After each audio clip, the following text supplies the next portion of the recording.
Hello दोस्तों, स्वागत है आपका हमारे यूट्यूब चैनल में। आज हम बात करेंगे उत्तराखंड प्राथमिक शिक्षक भर्ती के बारे में। तो कल 7 नवंबर को बीएड वर्सेस एनआईओएस डीएलएड की जो उत्तराखंड में 2639 पदों की गतिमान शिक्षक भर्ती है उसकी सुनवाई हुई। सुनवाई होने के बाद सुप्रीम कोर्ट के जजों के द्वारा अपने फैसले को सुरक्षित रख दिया गया है, यानी अब इस केस की अगली सुनवाई नहीं होगी। इसका जल्द ही सुप्रीम कोर्ट का जो फाइनल डिसीजन है, जो फाइनल हार्ड कॉपी है, सभी को उसी का इंतजार है। तो उसी के संबंध में यहाँ पे न्यूज़, यहाँ पे एक अपडेट जारी हुई है और उसके संबंध में हाई कोर्ट के जो अधिवक्ता हैं उनके द्वारा क्या बयान दिया गया है और कौन इस भर्ती से बाहर होगा, बीएड या एनआईओएस डीएलएड, उसके बारे में हम आगे वीडियो में बात करेंगे। तो सबसे पहले इसको पढ़ लेते हैं। प्राथमिक शिक्षक भर्ती पर फैसला सुरक्षित रखा गया, जैसे कि आपने कल देखा होगा बीएड वर्सेस एनआईओएस डीएलएड का। इसमें देख सकते हैं आप, उत्तराखंड में प्राथमिक शिक्षक भर्ती को लेकर सुप्रीम कोर्ट की सुनवाई हुई। उत्तराखंड में प्राथमिक शिक्षक भर्ती को लेकर मंगलवार को सुप्रीम कोर्ट में 3 घंटे से अधिक समय तक सुनवाई चली, जिसके बाद सुप्रीम कोर्ट ने शिक्षक भर्ती पर फैसला सुरक्षित रखा है। उत्तराखंड के पूर्व महाधिवक्ता और सुप्रीम कोर्ट के वरिष्ठ अधिवक्ता यूके उनियाल के मुताबिक दीपावली के बाद इस पर फैसला आ सकता है।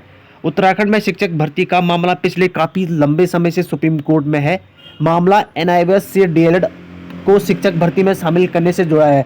दरअसल शासन ने 15 नवंबर 2021 को एनआईओएस से डीएलएड अभ्यर्थियों को शिक्षक भर्ती में विभाग की जो 2600 प्लस पदों पर भर्ती चल रही है उसमें शामिल करने का आदेश किया था। सरकार ने इस आदेश के बाद इस आदेश को रद्द कर दिया था।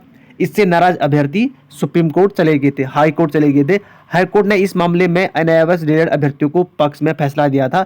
हाई कोर्ट के इस फैसले के खिलाफ पहले ही बीएड अभ्यर्थी और इसके बाद सुप्रीम कोर्ट चली गई थी।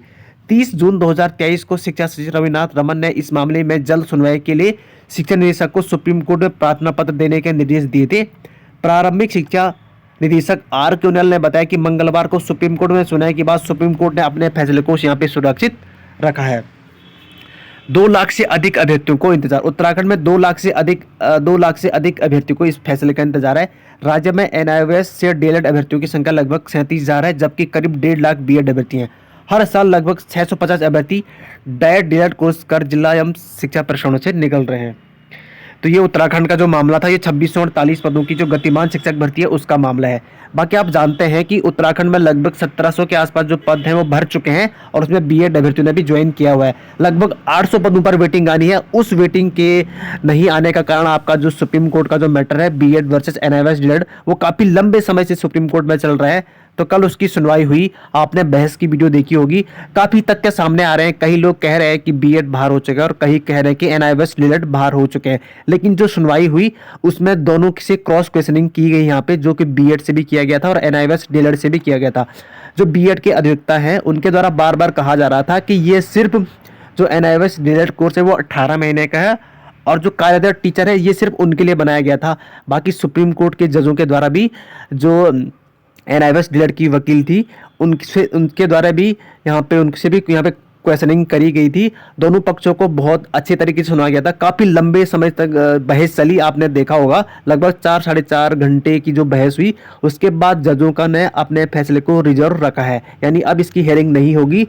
फैसला किसके पक्ष में जाता है अभी कहना मुश्किल लग रहा है, लेकिन आप देख सकते हैं बहस की वीडियो में कि जो झुका है वो किस ओर जा रहा है। आपने देख ही लिया होगा। बाकी आप कमेंट करके बता सकते हैं कि इसमें कौन बाहर हो सकता है। वैसे आप सभी जानते हैं कि जो बीएड अभ्यर्थी हैं वो पूर्णतः प्राथमिक शिक्षक भर्ती से बाहर हो चुके हैं। वे सिर्फ वर्तमान शिक्षक भर्ती के लिए इस केस को लड़ रहे हैं। मतलब जो उत्तराखंड में जो 2640 पदों की गतिमान शिक्षक भर्ती है, बीएड अभ्यर्थी सिर्फ उसी के लिए यहाँ पे केस लड़ रहे हैं। बाकी वो नई शिक्षक भर्ती से पूर्णतः बाहर हो चुके हैं। ये सुप्रीम कोर्ट का पहला डिसीजन आ चुका है। बाकी जो 800 पदों पर वेटिंग आनी है उसमें बीएड अभ्यर्थी और एनआईओएस डीएलएड अभ्यर्थी इस केस को लड़ रहे हैं। बाकी इसका जो फैसला है, जो हाई कोर्ट के अधिवक्ता हैं उनियाल जी, उनके द्वारा कहा गया है कि दीपावली के बाद इसका फैसला आ सकता है। तो मैक्सिमम देखते हैं 13-14 तारीख तक इसका फैसला आ जाएगा। तो किसके पक्ष में फैसला जाता है उसकी अपडेट आपको बता दी जाएगी। तो इसी कारणवश उत्तराखंड में जो नई प्राथमिक शिक्षक भर्तियों ने लगभग 2300 प्लस पदों पर नई प्राथमिक शिक्षक भर्ती आनी है वो भी नहीं आ पा रही है। तो जिसके फैसले में भी यहाँ पे डिसीजन जाता है, उसके अकॉर्डिंग यहाँ पे राज्य में नई प्राथमिक शिक्षक भर्ती आएगी और उस हिसाब से यहाँ पे नियमावली बनेगी। बाकी जो गतिमान शिक्षक भर्ती है उसमें जो बीएड अभ्यर्थियों को सम्मिलित किया जाता है या उनको बाहर किया जाता है, या एनआईओएस डीएलएड अभ्यर्थियों को गतिमान शिक्षक भर्ती में सम्मिलित किया जाता है या उनको भी बाहर किया जाता है। तो बाकी जो भी डिसीजन होगा, जो भी अपडेट आएगा इस भर्ती से लेके आपको चैनल के माध्यम से बता दिया जाएगा। साथ ही दीपावली के बाद इसके डिसीजन आने की उम्मीदें हैं, क्योंकि फैसले को रिजर्व रखा गया है।